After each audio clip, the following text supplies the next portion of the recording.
When it comes to South Asian fashion, I can be whatever I want to be. I have been Princess Elsa, I have been a forest fairy, so it's about time I do Rapunzel. Yes, my girl Rapunzel, I have a wedding coming up and it needs to be the most extra look I've done in my entire life. Now for my outfit, I spent hours browsing websites, making mood boards, but I could not find the perfect dress. And so I decided to take matters into my own hands by designing a dress myself. If you look at Rapunzel's dress, especially the panels where it opens at the front, it reminds me of a South Asian peshwas. I have basically convinced myself she's wearing a peshwas. So that is the silhouette that I chose. Now flowers are a big part of Pakistani embroidery, so I wanted to incorporate the sundrop flower in somehow, like in the shape and color. So I met with a Pakistani designer and I explained to them my vision and what I wanted for the dress. I had this entire presentation that I made for them just to help them better understand what I wanted for the outfit. We went back and forth for a while and they gave me their own feedback on what would work best for my design. They gave me swatches which were very hard to choose from. Why are there so many shades of purple? So after finalizing the color story, they sketched out the design for me to give me a rough idea of what the final product would look like. And then it was off to the races to get it done. They showed me the silhouette in the studio for me to approve, and then they started mapping out all the embroidery so I could see the details up close and you could see the flowers. For days they were working with all these different types of beads and sequins, and it was all being done by hand. Like, the amount of skill and patience that takes is absolutely insane, but it was coming together so nicely. Also, I could not find the right nails, so I decided to get them custom made from ZHR Nails because oh my god, look at her work. She mapped out a few different variations of what I asked for, and after making some changes, here is what I settled on. And she painted the entire thing by hand. What the heck? Like, I wanted Rapunzel's magical hair, so she added golden streaks.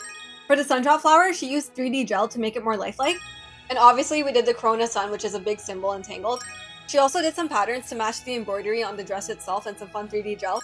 I have no words for how well she did. I need this on my own hands immediately. Speaking of hands, I did not forget about henna. I found this amazing henna artist on Instagram and I asked her to map a design around the Corona sun symbol just to be the center of everything. Obviously, I wanted her to incorporate the sundrop flower and more importantly, the lanterns from that iconic scene. I had to sit still for about 2 hours while she did her magic, which was very hard. I also could not wash my hands for about 12 hours, which was diabolical, but I will do anything to make the look work. Was it worth it? You'll find out. What I'm more concerned about is hair. I spent hours studying this braid and every single flower in it. I want real fresh flowers, like all the colors and variety. I know it's a cartoon, I don't care. So I harassed a local florist to give me every single flower in her inventory. She helped me narrow it down to a handful of colors and flowers to make into a flower wrap, which she handmade for me, but I still ended up emptying out her entire inventory. The attention to detail was insane. She got every color. I think I have enough flowers, maybe not enough hair.